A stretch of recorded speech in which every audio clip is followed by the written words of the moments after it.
ಪ್ರಿಯಾಂಕ್ ಖರ್ಗೆ ಅವರು ಕೊಟ್ಟಿರುವಂಥ ಪತ್ರಿಕೆಗೆ, ಅವರ ಪ್ರಶ್ನೆಗಳಿಗೆ ಆರ್ ಎಸ್ ಎಸ್ಸು ಮತ್ತು ಆರ್ ಎಸ್ ಎಸ್ನ ಅಧಿಕಾರಿಗಳು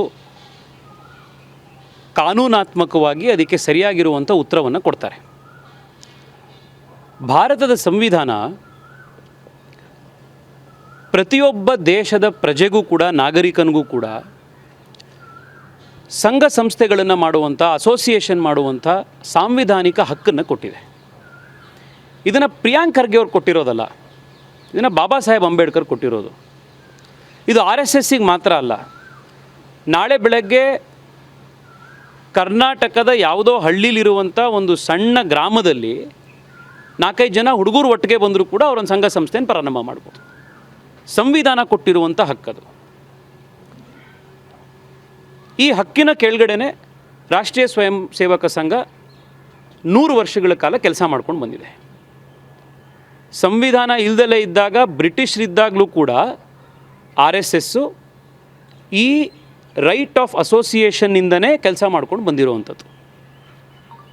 ಇನ್ನು ಸಂಘದ ಅಕೌಂಟ್ಸು, ಸಂಘದ ಆಫೀಸ್ಗಳು, ಸಂಘದ ಪ್ರಾಪರ್ಟಿಗಳು, ಇದೆಲ್ಲದಕ್ಕೂ ಕೂಡ ಬೇರೆ ಬೇರೆ ಟ್ರಸ್ಟ್ಗಳು, ಅಸೋಸಿಯೇಷನ್ನು, ಸೊಸೈಟಿಗಳನ್ನು ಮಾಡಿ register of societies act, Indian trust act, ಇದ್ರ ಕೆಳಗಡೆ ಯಾವ್ಯಾವ ರೂಲ್ಸನ್ನು ಫಾಲೋ ಮಾಡಬೇಕು, ಯಾವ ಕಾನೂನುಗಳನ್ನು ಫಾಲೋ ಮಾಡಬೇಕು, ಪ್ರೊಸೀಜರ್ನ ಫಾಲೋ ಮಾಡಬೇಕು, ಇದನ್ನು ಫಾಲೋ ಮಾಡೇ ಆರ್ ಎಸ್ ಎಸ್ ಇಷ್ಟು ವರ್ಷ ನಡ್ಕೊಂಡು ಬಂದಿದೆ. ಪ್ರಿಯಾಂಕ್ ಖರ್ಗೆ ಫಸ್ಟ್ ಅಲ್ಲ ಆರ್ ಎಸ್ ಎಸ್ನ ಬಗ್ಗೆ ಆಡಿಟ್ ಕೇಳ್ತಾ ಇರೋದು, ಅಥವಾ ಆರ್ ಎಸ್ ಎಸ್ನ ನೋಂದಣಿ ಬಗ್ಗೆ ಪ್ರಶ್ನೆ ಕೇಳ್ತಾ ಇರೋದು.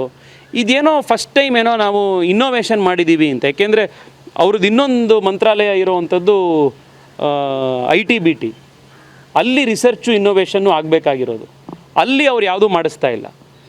ಆದರೆ ಅಲ್ಲಿ ರಿಸರ್ಚು ಇನ್ನೋವೇಷನ್ ಮಾಡೋಕ್ಕಾಗ್ತಾ ಇಲ್ಲ ಅಂತ ಇಲ್ಲೇನೋ ನಾನು ನೋಂದಣಿ ಬಗ್ಗೆ, ಅಕೌಂಟ್ ಬಗ್ಗೆ, ಆಡಿಟ್ ಬಗ್ಗೆ ಪ್ರಶ್ನೆ ಕೇಳಿಬಿಟ್ರೆ ನಾನೇ ಫಸ್ಟ್ ಟೈಮ್ ಕೇಳ್ತಾ ಇರೋದು, ನಮ್ಮದೇ ಇನ್ನೋವೇಷನ್ ಇದು ಅಂತ ಪ್ರಿಯಾಂಕ್ ಖರ್ಗೆ ಅವ್ರು ಅಂದ್ಕೊಂಡಿದ್ರೆ ಹಿ ವಿಲ್ ಬಿ ರಾಂಗ್. ಯಾಕೆಂದರೆ ಇದ್ರ ಬಗ್ಗೆ ಈಗಾಗಲೇ ಪ್ರಶ್ನೆಗಳನ್ನು ಕೇಳಿ, ಬೇರೆ ಬೇರೆ ಕಡೆ ಇದ್ರ ಬಗ್ಗೆ ಚರ್ಚೆಗಳಾಗಿ, ಕೋರ್ಟ್ಗಳಲ್ಲಿ ನಿರ್ಣಯಗಳಾಗಿ ಇವೆಲ್ಲವೂ ಆಗೋಗಿದೆ. ಪ್ರಿಯಾಂಕ್ ಖರ್ಗೆ ಅವರು ಕೊಟ್ಟಿರುವಂಥ ಪತ್ರಿಕೆಗೆ, ಅವರ ಪ್ರಶ್ನೆಗಳಿಗೆ ಆರ್ ಎಸ್ ಎಸ್ಸು ಮತ್ತು ಆರ್ ಎಸ್ ಎಸ್ನ ಅಧಿಕಾರಿಗಳು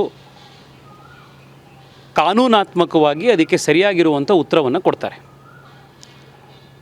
ಭಾರತದ ಸಂವಿಧಾನ ಪ್ರತಿಯೊಬ್ಬ ದೇಶದ ಪ್ರಜೆಗೂ ಕೂಡ, ನಾಗರಿಕನಿಗೂ ಕೂಡ ಸಂಘ ಸಂಸ್ಥೆಗಳನ್ನು ಮಾಡುವಂಥ, ಅಸೋಸಿಯೇಷನ್ ಮಾಡುವಂಥ ಸಾಂವಿಧಾನಿಕ ಹಕ್ಕನ್ನು ಕೊಟ್ಟಿದೆ. ಇದನ್ನು ಪ್ರಿಯಾಂಕ್ ಖರ್ಗೆ ಅವ್ರು ಕೊಟ್ಟಿರೋದಲ್ಲ, ಇದನ್ನು ಬಾಬಾ ಸಾಹೇಬ್ ಅಂಬೇಡ್ಕರ್ ಕೊಟ್ಟಿರೋದು. ಇದು ಆರ್ ಎಸ್ ಎಸ್ಸಿಗೆ ಮಾತ್ರ ಅಲ್ಲ. ನಾಳೆ ಬೆಳಗ್ಗೆ ಕರ್ನಾಟಕದ ಯಾವುದೋ ಹಳ್ಳಿಲಿರುವಂಥ ಒಂದು ಸಣ್ಣ ಗ್ರಾಮದಲ್ಲಿ